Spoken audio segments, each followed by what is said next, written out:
Now you'll be able to see the screen, right? Just give me thumbs up if the Yes, voice, sir. if voice and screen is okay. Just give me thumbs up.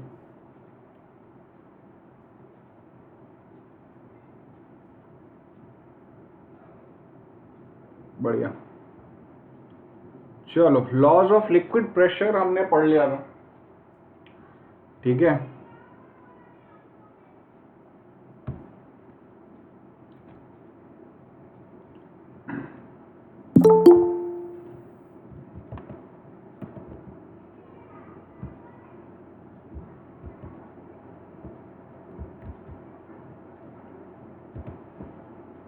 Okay.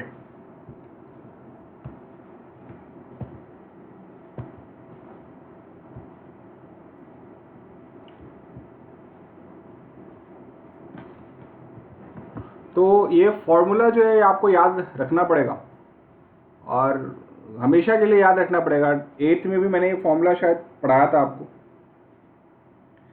Sir can you once revise. Prachi, you were not there in the last class.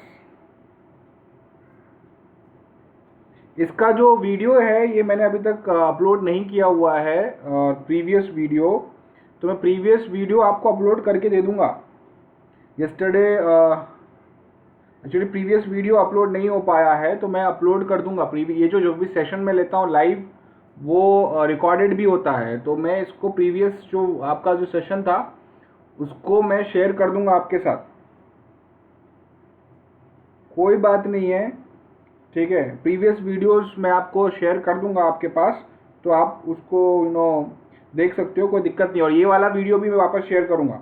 तो दोनों video आपके पास रहेंगे, don't worry about it. ठीक है प्राची, दोनों videos आपके पास रहेंगे. ठीक है, एक एक चीज आपके पास रहेगा, do not worry about it. चलो चलो ठीक है. अब देखो, जो मैंने बताया था pressure that is equal to your depth into density into gravity, right? into gravity. ये भाई रट लेना आप लोग, ये बहुत इंपॉर्टेंट है, ये बहुत इंपॉर्टेंट है. ठीक है, बेसिक चीजें हैं, आपको पता होना चाहिए. इसी पे आपने फैक्टर्स पढ़े थे. इसी पे आपने फैक्टर्स, अगर आपको पता होगा, आपने फैक्टर्स इसी पे पढ़ लिए थे. ठीक है. फिर लॉज ऑफ लिक्विड प्रेशर आपने पढ़ लिया था.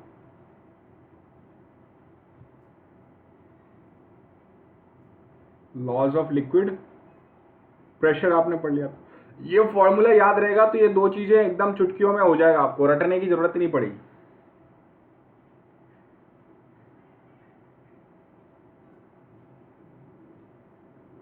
ठीक है.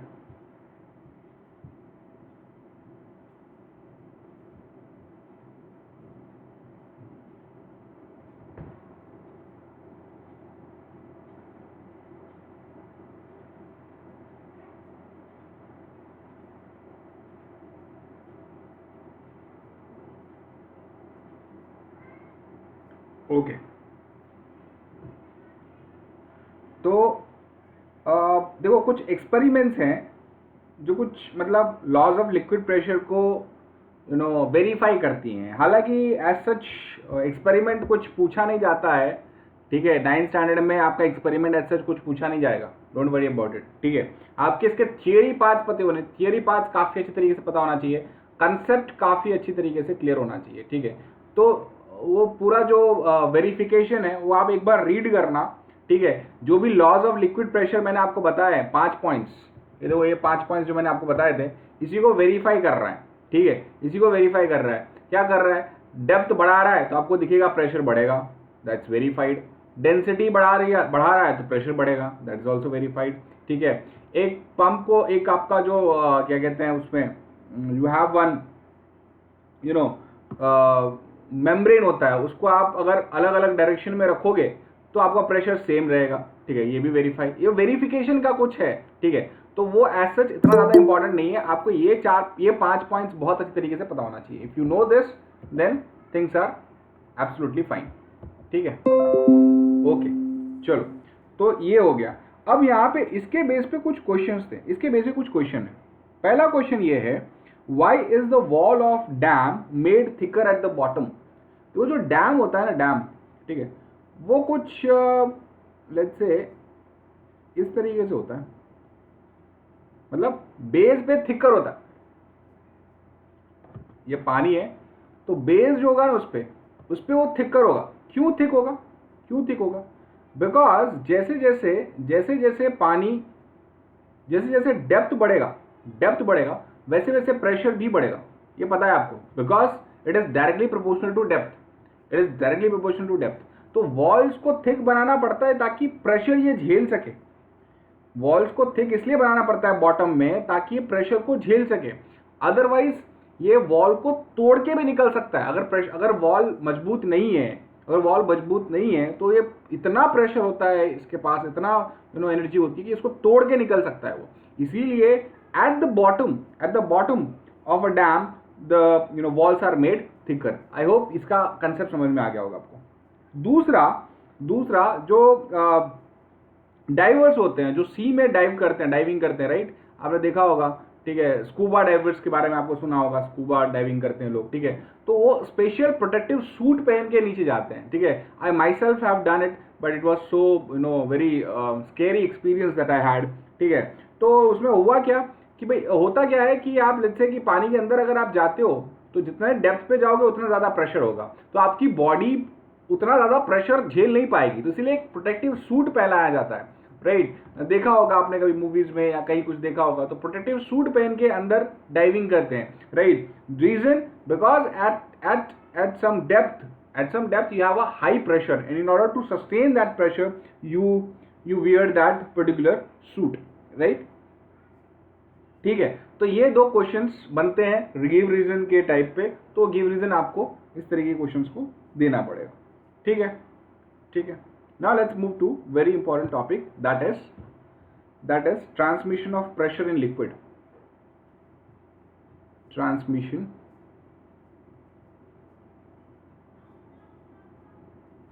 of pressure in liquid. Sorry, जिसको हम पास्कल्स लॉ से भी जानते हैं, पास्कल्स लॉ।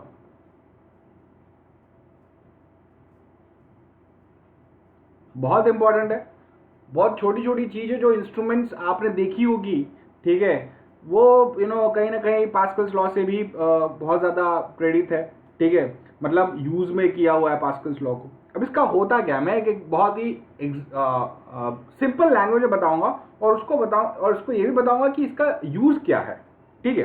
तो सुनो जरा, मान लो कि आपके पास एक कन्फाइंड, एक मिनट,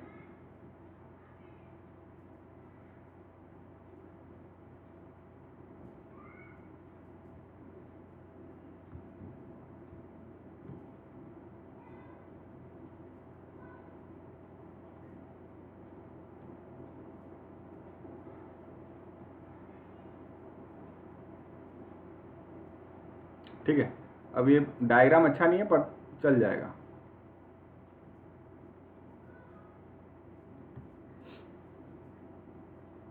ठीक है। इसमें आपने फ्लूइड को भर के रखा है, टेक्निकल चीजें बाद में हम बात करेंगे, मैं अभी बस लेमन लैंग्वेज में बता रहा हूँ। आपने इसको फ्लूइड में भर के रखा है, इसको कन्फाइंड रखा है, कन्फाइंड फ्लूइड में। अब ये यहाँ पे आपके इस तरीके से मतलब आप इसको कंप्रेस कर सकते हो, मतलब इस पर फोर्स प्रेशर लगा सकते हो, ठीक है। तो पास्कल्स लॉ क्या कहता है कि आप अगर किसी एक पार्ट पे प्रेशर लगा रहे हो कन्फाइंड फ्लूइड में, सुनना ध्यान से, अगर आप किसी एक पार्ट पे कन्फाइंड फ्लूइड के किसी एक पार्ट पे प्रेशर लगा रहे हो, मान लो P1 प्रेशर लगा रहे हो, तो पास्कल लॉ ये कहता है कि ये जो प्रेशर है ना, ये सभी जगह इक्वली लगेगा, ये कह रहा है वो। मतलब ये जो प्रेशर है ये ट्रांसमिट हो जाएगा सभी जगह, मतलब इस डायरेक्शन में भी प्रेशर आपको P1 लगेगा और इस डायरेक्शन में भी प्रेशर P1 लगेगा। बात समझने की कोशिश करो मैं क्या कह रहा हूँ। मैं बहुत ही सिंपल लैंग्वेज में पहले बता रहा हूँ कि आपका एक कन्फाइंड फ्लूइड है, कन्फाइंड फ्लूइड है, किस तरीके का फ्लूइड है वो मैं बात बताऊंगा।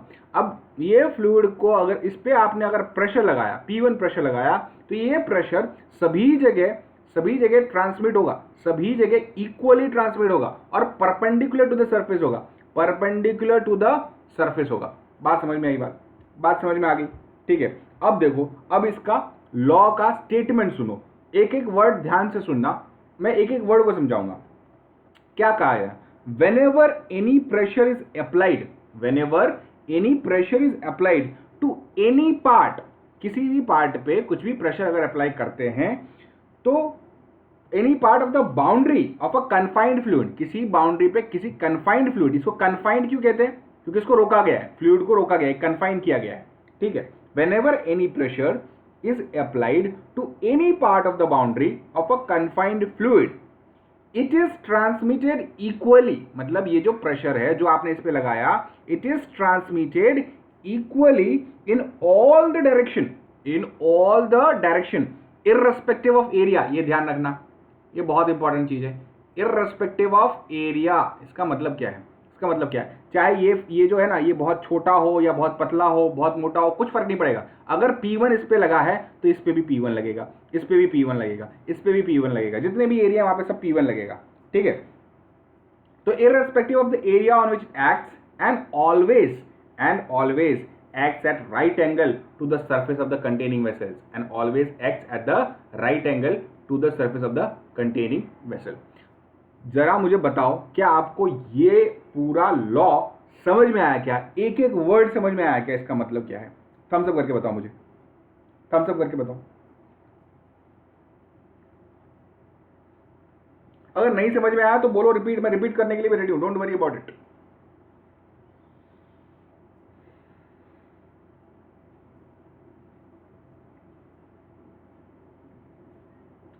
देखो तो मेरी बात सुनो, पास्कल्स लॉ का जो स्टेटमेंट है वो मैंने समझाया आपको, पहले तो पूरा बता दिया आपको। क्या था कि जब कभी भी व्हेनेवर एनी प्रेशर, कोई भी अगर प्रेशर अप्लाई करता है any part of the boundary, किसी भी पार्ट ऑफ द बाउंड्री पे, किसी भी पार्ट ऑफ द बाउंड्री पे अगर प्रेशर अप्लाई होता है तो this pressure is transmitted equally in all the direction, सभी डायरेक्शन में इक्वली ट्रांसमिट होगा, सभी डायरेक्शन में इक्वली ट्रांसमिट होगा, इररेस्पेक्टिव ऑफ द एरिया, चाहे एरिया छोटा हो बड़ा हो कोई फर्क नहीं पड़ेगा, जितना प्रेशर आपने डाला उतना ही प्रेशर इसके थ्रू आएगा, इसके थ्रू वापस आएगा। ठीक है, ठीक है। Irrespective the area on which acts and always acts at right angle, जो प्रेशर आपको लगेगा सरफेस के राइट एंगल पे ही लगेगा, सरफेस के राइट एंगल पे ही ये प्रेशर लगेगा। That is the meaning of Pascal's law, that is the meaning of Pascal's law. ठीक है, ठीक है। अब इसको, इसका यूज क्या है, इसको समझाने के लिए मुझे हाइड्रोलिक प्रेस का एग्जांपल लेना पड़ेगा। हाइड्रोलिक प्रेस, हालांकि इसका हाइड्रोलिक प्रेस का आपको डायग्राम करने की जरूरत नहीं है, खाली कंसेप्ट बताना चाहिए। डायग्राम भी करने की जरूरत नहीं है और आपको इसका किसी भी तरीके का प्रोसेस पढ़ने की जरूरत नहीं है, सिर्फ जो मैं बता रहा हूं उतना पढ़ो, उतना ही सिलेबस में है। Do not worry about it. देखो होता क्या है, देखो हाइड्रोलिक प्रेस में देखो, ये आपका एक ट्यूब है छोटा सा,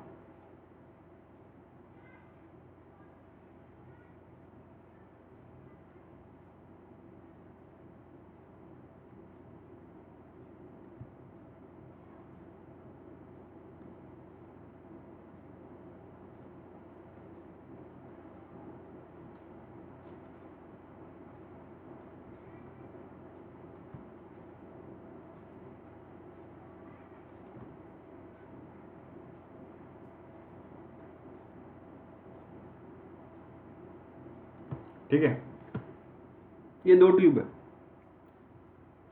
ठीक है, अब ध्यान से सुनना, इसके अंदर फ्लूइड है,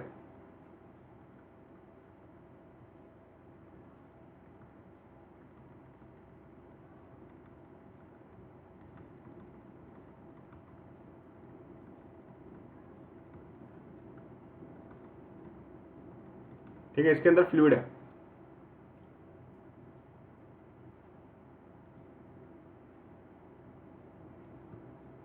ठीक है, अब सुनो जरा, अब ये क्या कहता है कि ये जो एरिया ऑफ क्रॉस सेक्शन है इसको स्मॉल ए मान लेता हूं, स्मॉल ए, और रेडियस आर मान लेता हूं, तो small a would be pi small r square, ये मान लेता हूं। ठीक है, ये जो एरिया ऑफ क्रॉस सेक्शन है, ये जो एरिया ऑफ क्रॉस सेक्शन है इसको मैं कैपिटल ए मान लेता हूं, और इसका होगा पाई कैपिटल आर स्क्वायर। ठीक है, ठीक है, अब देखो जरा, अब मैं ये कहता हूं कि जितना प्रेशर आपने इस पे लगाया, प्रेशर मान लो P, राइट, उतना ही प्रेशर इसको ऊपर की तरफ लगेगा, पास्कल्स लॉ, पास्कल्स लॉ। ठीक है, ये हाइड्रोलिक पिस्टन, ये जो है ना, ये पिस्टन्स है, ये जो है ना, ये पिस्टन्स है। ठीक है, ये ऊपर नीचे हो सकते हैं, पिस्टन्स है। ठीक है,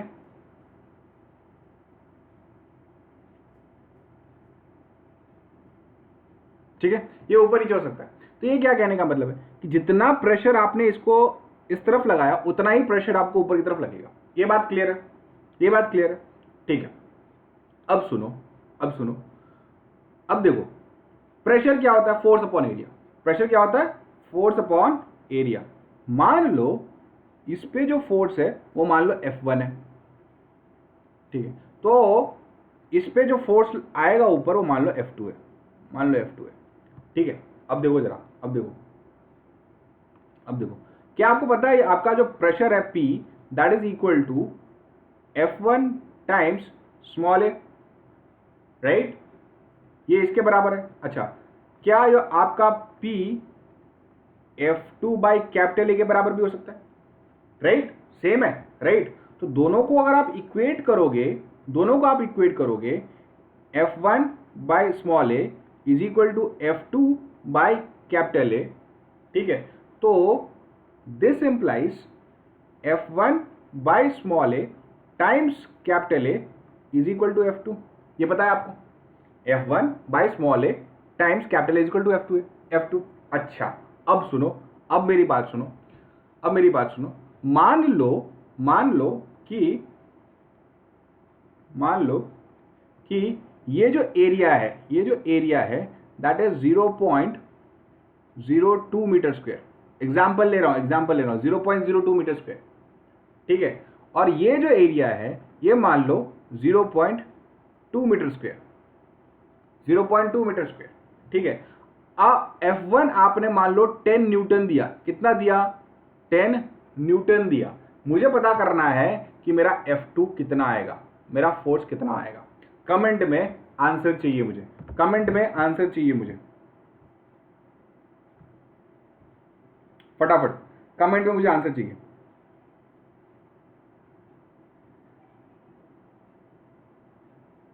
सब्स्टिट्यूट करो, मुझे आंसर चाहिए फटाक से। No,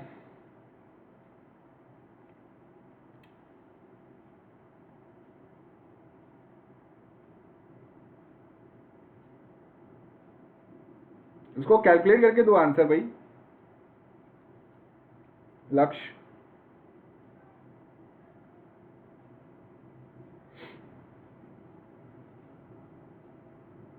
I want answers from everybody, please.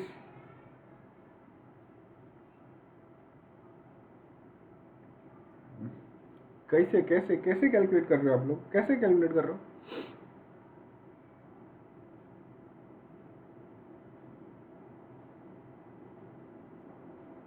अरे क्या हो गया बेसिक कैलकुलेशन में? देखो F1 कितना है आपका? 10 है। स्मॉल ए कितना है?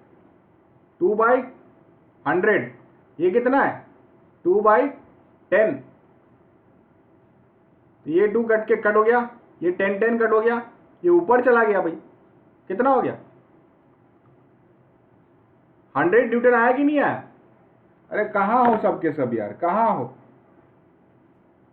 क्या दिमाग लगा रहे हो? क्यों ऐसा कर रहे हो? 100 न्यूटन, 100 न्यूटन आपको फोर्स मिला, 100 न्यूटन आपको फोर्स मिला। क्या आपको समझ में आया पास्कल्स लॉ का यूज? क्या आपको पास्कल्स लॉ का यूज समझ में आया? आपने सिर्फ कितना दिया?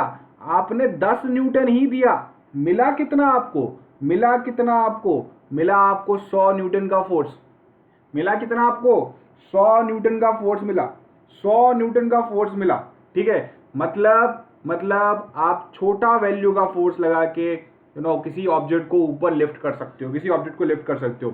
देखो पहले, अभी तो शायद वो स्प्रिंग वाला आ गया है। पहले क्या होता था, पहले आप है ना, आप यहाँ पे फोर्स लगाते थे और बड़े बड़े जो कार होते थे, बहुत बहुत हैवी वाले कार हो जाते थे, वो अपने आप ऊपर उठ जाते थे, ठीक है। पता नहीं कितने लोगों ने देखा है, नहीं देखा मालूम नहीं, अभी तो स्प्रिंग वाला हो गया है, ठीक है। तो छोटा सा फोर्स लगाया आपने और बड़ा फोर्स आपके पास आया। This is the application of Pascal's law. Pascal's law बहुत ही सिंपल है, कोई रॉकेट साइंस नहीं, एकदम एकदम पीनट्स वाला बात है, एकदम कोई मतलब कोई रॉकेट साइंस नहीं है। एक छोटे बच्चे को भी मैं ध्यान से समझाऊंगा तो समझ जाएगा, ठीक है, ठीक है। यही सब चीज आगे धीरे धीरे करके आप बहुत कॉम्प्लेक्स तरीके से समझोगे, बहुत अच्छी तरीके से समझोगे भाई। इसकी ये जो फ्लूइड अंदर होती है उसकी भी क्वालिटी अलग अलग होती है, विस्कोसिटी अलग अलग होती है, ठीक है। तो उसके लिए भी आप आगे पढ़ने वाले हो, बट वो हायर स्टैंडर्ड में पढ़ोगे। बट अभी जो बेसिक चीजें हैं, जो बेसिक चीजें आपको पता होनी चाहिए वो ये है कि पास्कल लॉ का एप्लीकेशन क्या है, आपका पास्कल लॉ का एप्लीकेशन क्या है, ठीक है, ठीक है। अब देखो, अब देखो, अब मैं आपको कुछ चीजें बता रहा हूं, अब मैं आपको और कुछ चीजें बता रहा हूं। देखो देखो,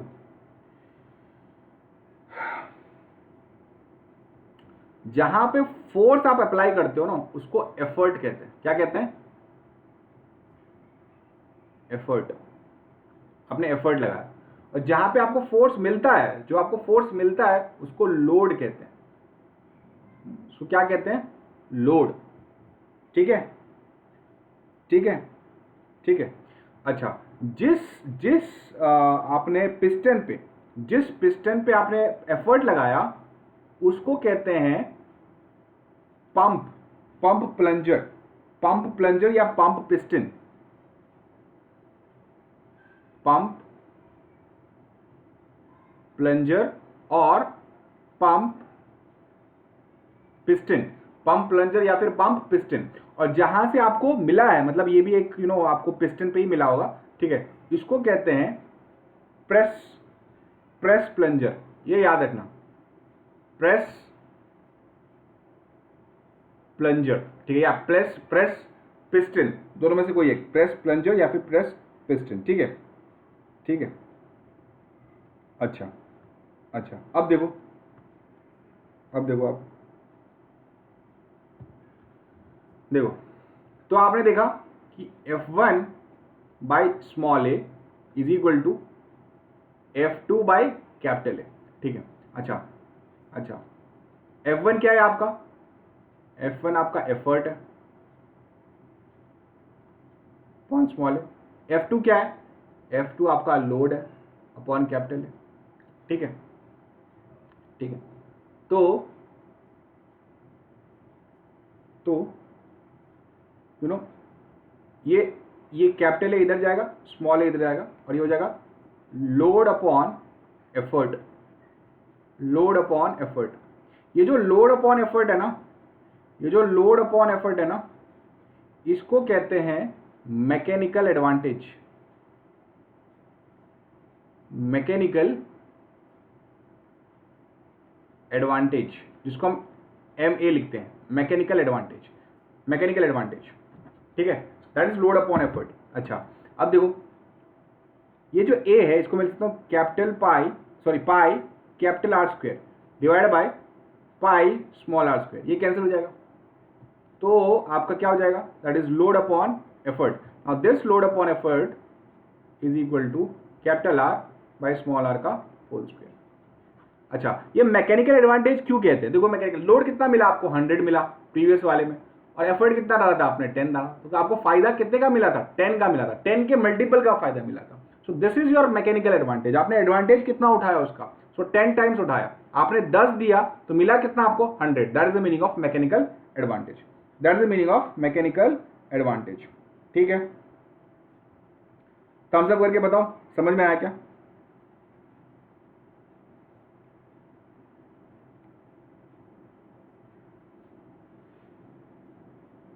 बढ़िया। ठीक है। ये अब देखो मैं आपको एक बात बताऊं आपको, आप जब बड़े बड़े व्हीकल में जाते हो और हल्का सा आप उसको ब्रेक को प्रेस करते हो, पूरी पूरी व्हीकल रुक जाती है, पूरी पूरी व्हीकल रुक जाती है। कैसे रुकती होगी? आपके पास इतना पावर है कि आपने मतलब इतना हैवी व्हीकल को आसानी से आप रोक दिया। कैसे रोका आपने? भाई इसमें पास्कल्स लॉ का काम है, इसमें पास्कल्स लॉ का काम है, इसमें हाइड्रोलिक ब्रेक्स का काम है, हाइड्रोलिक ब्रेक्स का काम है।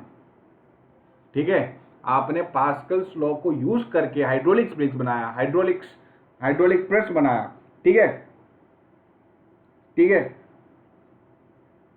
हाइड्रोलिक प्रेस जो है ना, किस किस काम में आता है वो मैं बता देता हूँ। किस किस काम में आता है, ये इंपॉर्टेंट है, किस किस काम में आता है। ठीक है, आपको मेटल में होल करना है, मेटल में होल करना है तो हाइड्रोलिक प्रेस यूज करते हो। ठीक है, आपको ऑयल एक्सट्रैक्ट करना है, ऑयल एक्सट्रैक्ट करना है, केमिस्ट्री में पढ़ा होगा आपने, एक्सट्रैक्टिंग ऑफ ऑयल, तो आप हाइड्रोलिक प्रेस यूज कर सकते हो। किसी मेटल शीट को आपको स्पेसिफिक शेप देना है, किसी, तो आप हाइड्रोलिक का यूज कर सकते हो। फिर आप ऑटोमोबाइल्स में काफी ज्यादा ये यूज होता है। ठीक है, आपका जो हाइड्रोलिक ब्रेक्स जो बोलते हैं ना, हाइड्रोलिक ब्रेक्स है, क्या है हाइड्रोलिक ब्रेक्स? ये प्रिंसिपल को यूज करके ही उन्होंने ये ब्रेक बनाया होता है। ठीक है, ये सारी चीजें हैं। ठीक है, आई होप आपको ये सब चीजें समझ में आई। ठीक है, इसका कंस्ट्रक्शन जरूरी नहीं है, construction is not there in the syllabus, खाली आपका कंसेप्ट है और कंसेप्ट के बेस पे एप्लीकेशन है, that's it, there is nothing great about it. आप सिलेबस चेक कर सकते हैं, I have been teaching it so I know that construction as such कोई यूजफुल नहीं है, लेकिन हाँ आपको इसका कंसेप्ट बहुत अच्छी तरीके से पता होना चाहिए, यूजेस कहाँ कहाँ होता है ये बिल्कुल अच्छी तरीके से पता होना चाहिए। ठीक है, ठीक है। The next topic that we are going to study is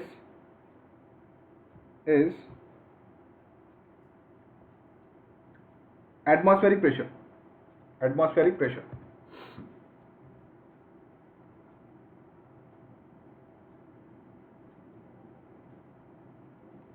Atmospheric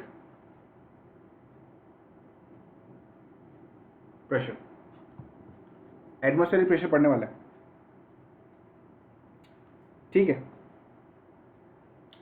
अब एटमॉस्फेरिक प्रेशर में बहुत एक फेमस एक्सपेरिमेंट है, बहुत फेमस एक्सपेरिमेंट है, शायद यूट्यूब पे इसका वीडियो भी मिल जाएगा आप लोगों को।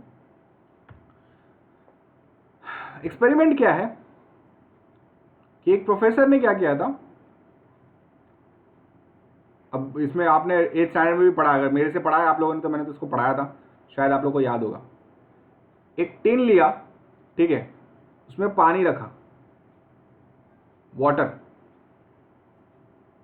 ठीक है, और उसको फिर यहां से हीट किया।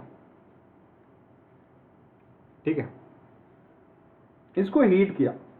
हीट करने से क्या हुआ कि वेपर बना, और वेपर बन के सारे जो एयर मॉलिक्यूल्स है वो बाहर आ गए, सारे एयर मॉलिक्यूल्स बाहर आ गए। ठीक है, ठीक है। उसके बाद क्या किया गया, उसके बाद इसको हटा दिया गया, and they have closed this, इसको एक क्लोज कर दिया गया। ठीक है, तो अब इसके अंदर क्या है देख लो, इसके अंदर जो पानी जो बचा हुआ होगा वो, और ये जो एरिया है, ये area, now this is vacuum. Vacuum का मतलब कुछ भी नहीं, नो एयर पार्टिकल्स। ठीक है, अब इस पे अगर आपने अभी फिलहाल सुनो जरा, थोड़ा बहुत एयर पार्टिकल्स होंगे यहाँ पे, थोड़ा बहुत एयर पार्टिकल्स होंगे। अब आपने क्या किया, अब इसने ना, अब इस पे ठंडा पानी छिड़क दिया, जैसे ठंडा पानी छिड़का तो ये जो एयर मॉलिक्यूल्स यहाँ पे होंगे वो क्या हो गए, मतलब कंडेंस होकर पानी बन गए होंगे। अब इस कंडीशन पे ये वाला जो कंडीशन, ये वाला जो एरिया है ये वैक्यूम बन गया, मतलब यहाँ पे कुछ भी कोई पार्टिकल नहीं है। तो क्या दिखा कि ये जो है ना, ये कैन जो है ना क्रश हो गया, मतलब सिकुड़ गया। क्यों सिकुड़ा? Because outside there is a huge pressure, right. ठीक है, तो इससे पता चला कि एटमॉस्फेरिक प्रेशर, एक एटमॉस्फेरिक प्रेशर ऊपर लग रहा होता है, चाहे इंसान हो चाहे कुछ भी हो, कोई भी ऑब्जेक्ट हो, ठीक है, कोई भी ऑब्जेक्ट हो। तो इससे पता चला कि there is an atmospheric pressure that exist, there is an atmospheric pressure that exist. Just a minute.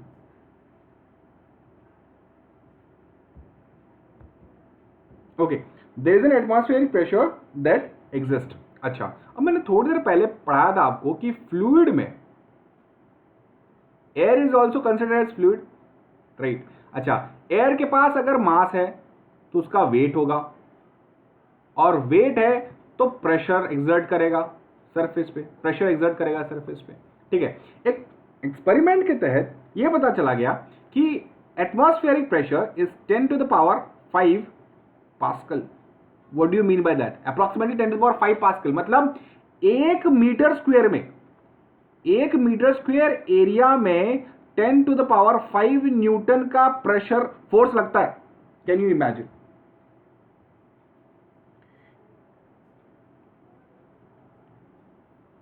ठीक है, 1 न्यूटन, एक मीटर स्क्वायर में 10 to the power 5 न्यूटन का फोर्स लगता है, राइट। अब बोलोगे सर ऐसा है तो हमारे सर पे, हमारे बॉडी पे भी प्रेशर लग रहा होगा। ऑफ कोर्स लग रहा है, ऑफ कोर्स लग रहा है। तो उसको बैलेंस कौन करता है? तो आपके ब्लड में ऑक्सीजन होता है, आपके ब्लड में ऑक्सीजन होता है। आपने ब्लड प्रेशर के बारे में सुना होगा। ब्लड प्रेशर ज्यादा भी सही नहीं है, कम भी सही नहीं है। ब्लड प्रेशर ज्यादा भी सही नहीं है, कम भी सही नहीं है। सो दिस ब्लड में जो ऑक्सीजन है वो कंपनसेट कर रहा है आपके आउटर, आपका जो बाहर का जो प्रेशर है उसको कंपनसेट कर रहा है। कौन? ब्लड का ऑक्सीजन। ब्लड का ऑक्सीजन उसको आप कंपनसेट कर रहा है। बात समझ में आ रही है? ठीक है, ठीक है। तो अब बात यहां पे कैसे समझना है वो समझो। देखो, मान लो ये आपका अर्थ का सरफेस है, this is the surface of the earth, ठीक है। और ये आपका, यहां तक आपका एटमॉस्फेयर है, मतलब गैसेस है, ठीक है। अब सुनो मेरी बात ध्यान से सुनना। Now this is the fluid, this is surface of the earth. अब मेरा सवाल आपसे ये है, अगर मैं ऊपर की तरफ जाऊं, अगर मैं अर्थ से ऊपर की तरफ जाऊं तो प्रेशर बढ़ेगा या घटेगा? इंक्रीज और डिक्रीज? प्रेशर विल इंक्रीज और डिक्रीज? यस, स्वयं करेक्ट है। डिक्रीज होगा, डिक्रीज होगा, डिक्रीज होगा। सही है, सही है। क्यों डिक्रीज होगा? देखो, ये यहां से सरफेस से आप, ये वाला जो रीजन है, ये इस तरफ, इसको आप डेप्थ कहेंगे, इसको आप डेप्थ कहेंगे, ठीक है। तो मतलब आप जो है ना एटमॉस्फेयर के सबसे नीचे वाले लेयर पे, सबसे नीचे वाले लेयर पे, ठीक है। अगर आप ऊपर की तरफ जाएंगे तो इससे डेप्थ घटेगा, और डेप्थ घटेगा तो P is equal to H rho G के हिसाब से आपका प्रेशर घटना चाहिए, आपका प्रेशर घटना चाहिए, ठीक है। और प्रेशर जब घटेगा तो आपने सुना होगा कि अगर आप जब हिल स्टेशन या किसी एक हाई एलिवेटेड जगह पे जाते हैं तो बहुत लोगों को ब्लीडिंग वगैरह शुरू हो जाती है, नोज ब्लीडिंग शुरू हो जाती है, राइट। रीजन क्या है कि जैसे ही आप ऊपर की तरफ जाते हो तो outside pressure is less and inside pressure is high, so you know molecules move from high pressure to low pressure। तो क्या होता है, वो सेल्स को बर्स्ट करके बाहर निकल जाता है, right. so that is the reason of bleeding, that's the reason of bleeding through nose or something like that when it goes to higher altitudes, ठीक है, ठीक है।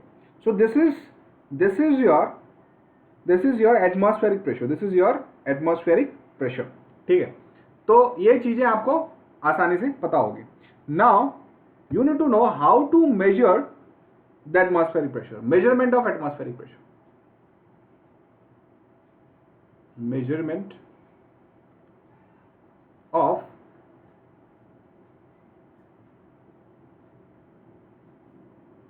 एटमॉस्फेरिक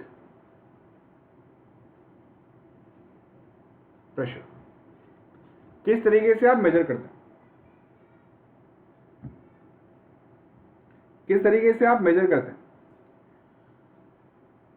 आपने एक नाम सुना होगा,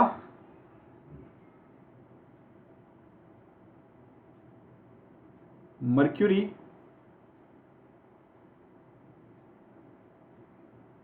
बैरोमीटर, मर्क्यूरी बैरोमीटर आपने नाम सुना होगा।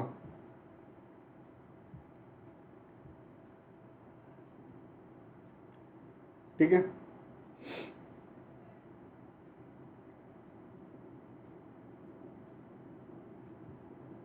ठीक है, मर्क्यूरी बैरोमीटर आपने नाम सुना होगा। अब ये एक लास्ट टॉपिक मैं ले रहा हूँ अभी फिलहाल, ठीक है। तो इसके बाद मैं और डिस्कस करूँगा नेक्स्ट लेक्चर में, थोड़ा और टाइम लगेगा अपने को, but will wind up this chapter as well. ठीक है, ओके।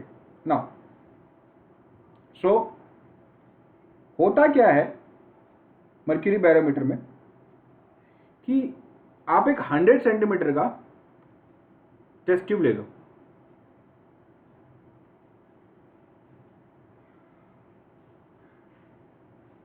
आप एक 100 सेंटीमीटर का टेस्ट ट्यूब ले लो,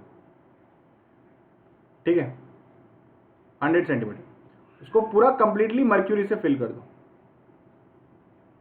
कंप्लीटली मर्क्यूरी से फिल कर दो पूरा 100 सेंटीमीटर, ठीक है। मर्क्यूरी ही क्यों लेते हैं इसके बारे में डिस्कस करेंगे। Mercury is a densest liquid, इसकी डेंसिटी जो होती है ना वो इतनी होती है, देखो 13.6 ग्राम पर क्यूबिक सेंटीमीटर, मतलब 1 क्यूबिक सेंटीमीटर में 13.6 ग्राम आता है, या फिर 13,600 kg पर मीटर क्यूब। ठीक है, ये ध्यान रखना, ये ध्यान रखना, डेंसेस्ट लिक्विड होता है मर्क्यूरी, ठीक है। अच्छा, उसके बाद क्या किया आपने, उसके बाद क्या किया आपने, इसको एक बीकर में लिया, बीकर में मर्क्यूरी है, पूरा मर्क्यूरी है, ठीक है।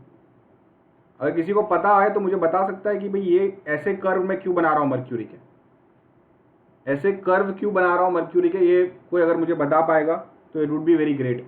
ठीक है, सुनो, इसको आपने इन्वर्ट कर दिया, ऐसे करके इन्वर्ट कर दिया, इस मर्क्यूरी को लेके जाके इन्वर्ट कर दिया eight normal pressure, eight normal pressure, ठीक है, एट नॉर्मल प्रेशर पे ये जो लेंथ होगा ना ये मर्क्यूरी का, दैट वुड बी 76 सेंटीमीटर। ये जो लेंथ होगा eight normal pressure that would be 76 centimetre, 76 centimetre, ठीक है। अब इसका प्रिंसिपल समझ लो, अब इसका प्रिंसिपल समझ लो, प्रिंसिपल समझ लो।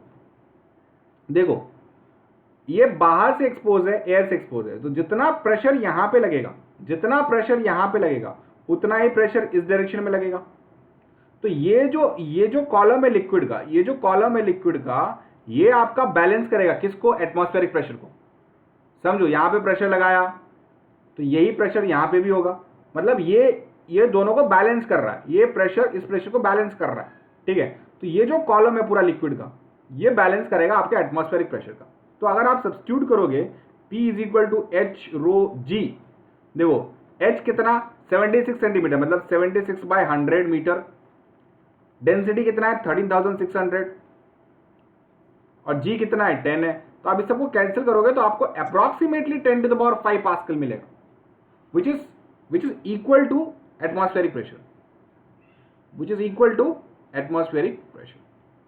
अच्छा, अब बोलोगे कि सर इससे पता कैसे चलेगा कि प्रेशर घटा या बढ़ा, प्रेशर घटा या बढ़ा कैसे पता चलेगा। देखो अगर यहां पे प्रेशर बढ़ेगा तो क्या आपका यहां पे भी प्रेशर बढ़ेगा और जो मर्क्यूरी कॉलम है वो आगे बढ़ जाएगा, ऊपर की तरफ हो जाएगा। देखो ये 760 mm में भी होता है, तो मान लो कि मैंने कहा कि इसका जो रीडिंग है वो 765 mm है, मतलब क्या, आपका प्रेशर इंक्रीज हो गया।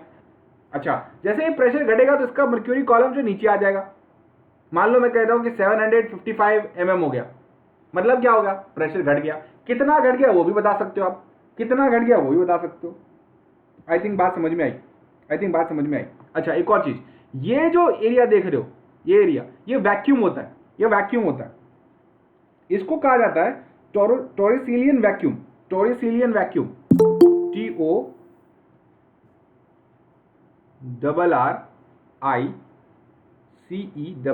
TORRICELLIN। थोड़ा स्पेलिंग में देख लेना इसको ध्यान से, टॉरिसिलियन वैक्यूम कहा जाता है इसको, ठीक है, टॉर्सिलियन वैक्यूम, ठीक है। अच्छा, तो ये कहानी है इसको मेजर करने की, ठीक है। इस तरीके से हम इसको मेजर करते हैं। आई होप ये आपको समझ में आई। थम्स अप कर दो जरा, थम्स अप कर दो अगर समझ में आ गया तो। बढ़िया बढ़िया बढ़िया बढ़िया बढ़िया, ठीक है।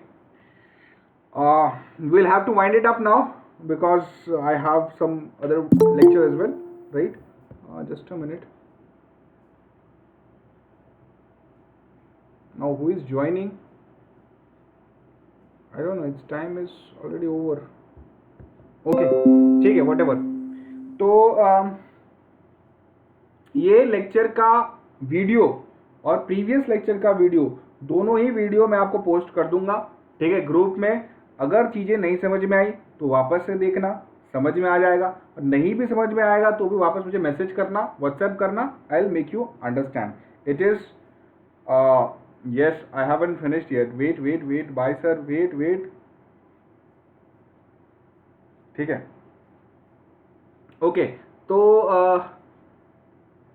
what I was telling is कि जो प्रीवियस सब्जेक्ट हो चुके हैं आपके, जो प्रीवियस चैप्टर हो चुके हैं, लेट्स से 1 2 3, उसका रिवीजन भी वापस करना है मुझे, उसका रिवीजन भी करना है।